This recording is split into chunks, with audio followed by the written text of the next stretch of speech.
corte de ponto, reposição dos dias no TRE, TRT e TRE. Boa noite a todos. Cumprimento aqui os colegas da mesa, na pessoa da doutora Regina Célio.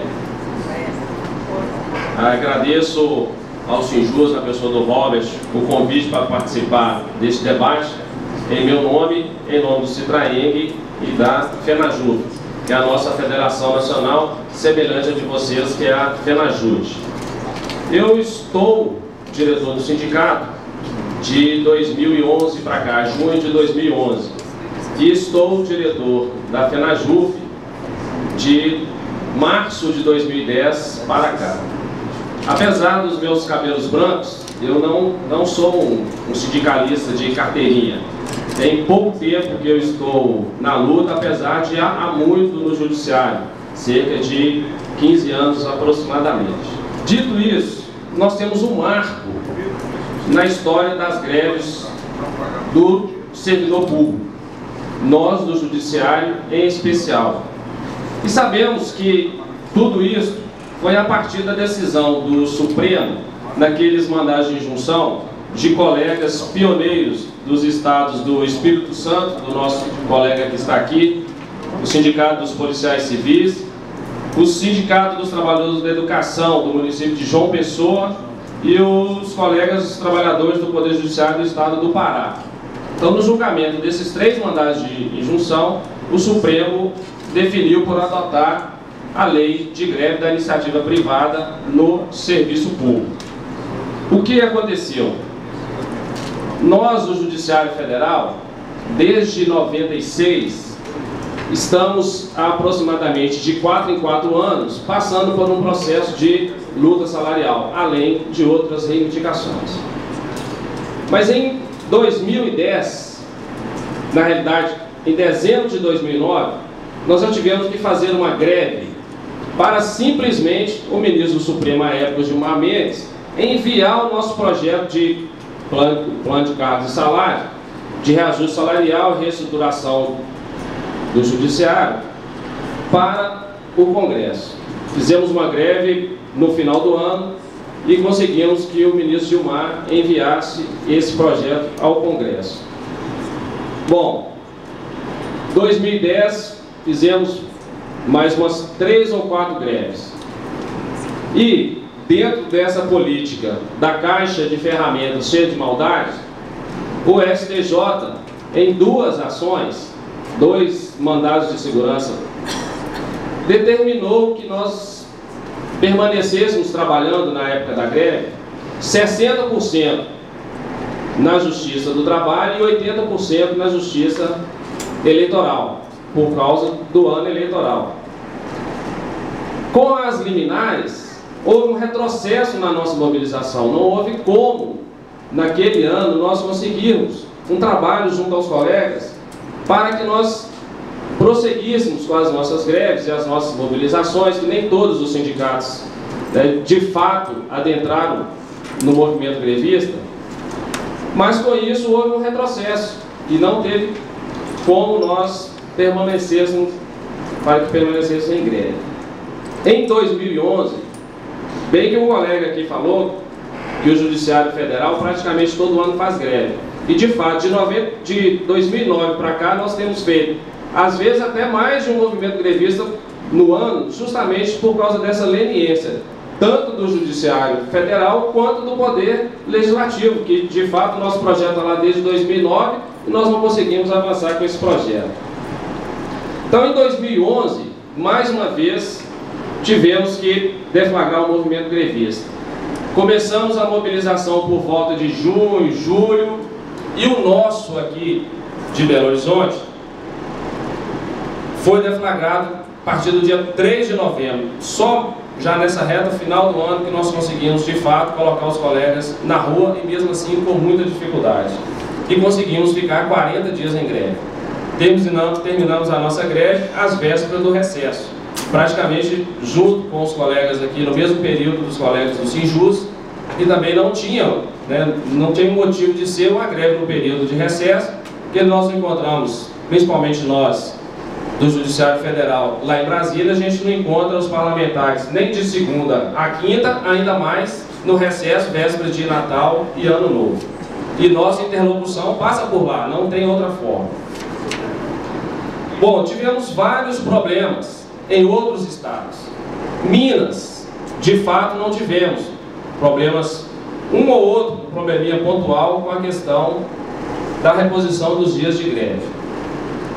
Em Minas, desde o início do movimento, conseguimos conversar com as administrações da Justiça Federal, do Tribunal do Trabalho e do TRE. A Justiça Militar, apesar de estar na nossa base, são poucos servidores, estão em Juiz de Fora, então lá na realidade eles nem participaram do movimento e as mobilizações, mas não teve problema. No TRE, o que nós conseguimos? Desde as primeiras conversas, a administração já sinalizava de que haveria compensação hora a hora.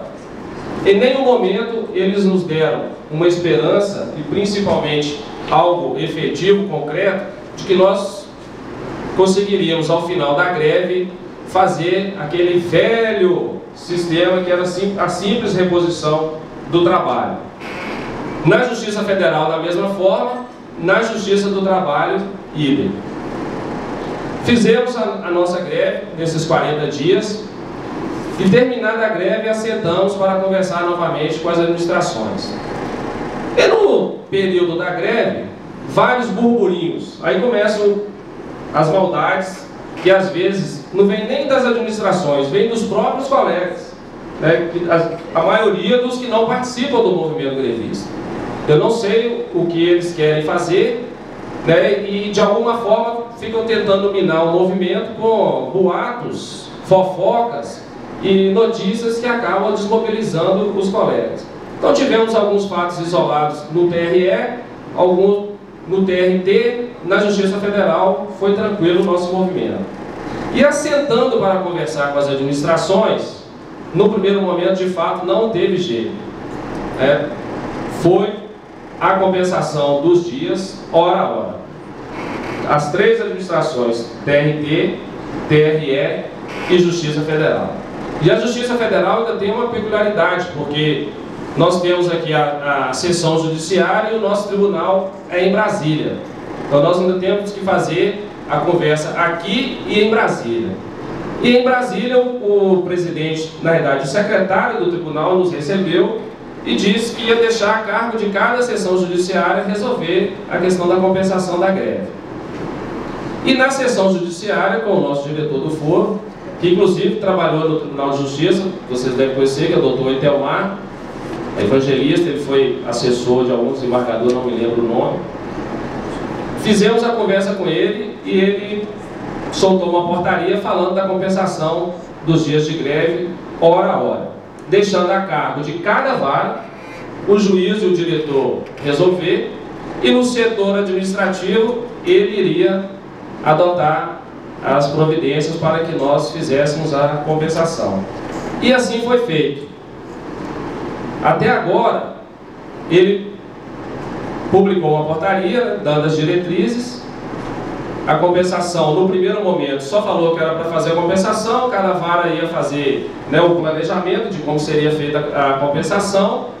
E tivemos alguns probleminhas pontuais em algumas varas, mas em especial em Uberlândia, que o juiz, o diretor do foro, queria que os colegas fizessem a compensação de 3 ou 4 horas por dia, salvo engano, além da jornada. É praticamente impossível, né, o colega fazer isso. Voltamos ao diretor do foro aqui em Belo Horizonte, conversamos com ele, aí ele soltou uma nova portaria autorizando a compensação, né, que fosse feita a compensação em relação pelo banco de horas que o colega tivesse, o colega que trabalhou no recesso, alguns outros dias que ele tivesse trabalhado, poderia fazer a compensação desses dias. Então, na Justiça Federal, o panorama foi este. Até agora, até o momento, os colegas, né, têm feito o trabalho de acordo com o planejamento. No TRE, também, desde a primeira conversa, antes da greve, no início da greve, já sinalizava para a compensação hora a hora, e assim foi feito. Mas nós tivemos uma conversa com o Dr. Kilder, o desembargador, do Tribunal de Justiça aqui, que era o presidente à época, e expomos para ele, né, várias situações pretéritas que era para ele observar naquele momento. Principalmente no TRE, que os colegas sempre, de uma forma ou de outra, faziam compensação pelo trabalho e nunca teve problema em relação a isso. Mas não teve jeito, ele não abriu mão da compensação hora a hora, mas ainda, entre aspas, houve uma benevolência por parte dele, e houve ele, no despacho lá no processo administrativo do sindicato, ele anistiou 30% das horas que eram para ser compensadas. E na Justiça do Trabalho, a compensação, desde 2010, na greve de 2010 que nós fizemos, a Justiça do Trabalho já havia editado uma portaria normatizando o que era serviço essencial, que era desde da faxina até o motorista do presidente, era tudo essencial lá, sem desmerecer, né, nenhum trabalho, nenhum colega, mas tudo na Justiça do Trabalho é essencial. E agora o próprio CSJT também já soltou uma resolução falando basicamente a mesma coisa, que tudo é essencial. O Conselho da Justiça Federal, para seguir, né, o trilho das maldades, aproveitou o embalo também, editou uma resolução falando que tudo é essencial na Justiça Federal, então fica difícil fazer greve. Então, desde 2010, a Justiça do Trabalho já tinha normatizado essa questão, mais ou menos também na linha da compensação hora a hora. Mas a Justiça do Trabalho, até pelo próprio volume de serviço, né, não tem sido cobrado. Até então, né, poucas varas têm feito isso, inclusive onde trabalha o nosso colega ali, o coordenador do sindicato, José Francisco, já está se cobrando a compensação hora a hora. Ele acabou de chegar de lá e disse que tem dia que está trabalhando 15 horas por dia para ver se coloca o serviço em dia. E 15 ainda é pouco, né, Zé? Podia ter 24 horas, ou um pouquinho mais. Então, gente, na Justiça, aqui em Minas, na base do Citraeng aqui em Minas, o quadro foi este. Agora, né, a nossa greve, de fato, é uma greve que a gente consegue fazer um trabalho no Brasil todo. E tivemos vários problemas, vários, com colegas da Paraíba, com colegas de Pernambuco. São Paulo até hoje não conseguiu, de fato, fechar um acordo para a compensação das horas. Isso disseminou pelo país, a compensação das horas. Passou-se o tempo, acabou-se o tempo dos gestores passar a mão na cabeça do servidor, às vezes fingir que está vendo o servidor compensando, às vezes fingir que o trabalho está sendo colocado em dia. Isso, gente, podem ter certeza, isso acabou.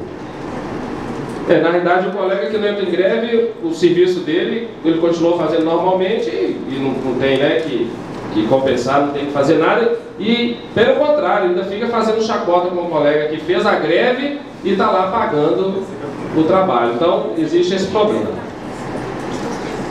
Vocês devem ter acompanhado o que acontece. O Tribunal de Pernambuco, por exemplo, conseguiu uma liminar para não ter cortado o ponto às vésperas do dia 20 de dezembro, na data do nosso pagamento no mês de dezembro. Conseguiu eliminar. Aí não cortou o ponto. Em janeiro, ou início de fevereiro, na primeira sessão do CNJ, o nosso mineiro aqui, Carlos Alberto Reis de Paula, que é o desembargador, né, foi desembargador aqui, ministro do TST, deu o presente para os colegas de Pernambuco, falando que o TRT de lá pode sim cortar o ponto dos colegas. Então, caçou a liminar de lá. Então, colegas, o que nós temos que entender é que mudou. O momento agora é outro. E a mudança nos traz preocupações. Principalmente na utilização de paradigmas que não podemos adotar mais. Um deles é essa benevolência que eu estou falando, que os tribunais não vão mais passar a mão na cabeça de ninguém. Vocês podem ter certeza disso. De agora para frente, o colega vai entrar no período de reivindicações lá, principalmente salariais, tem que ter alternativas para o movimento grevista. Porque daqui para frente, na realidade, já começou, vai ser complicado mesmo. E outra coisa, o que está faltando para a gente, dentro dessa linha, é a representação.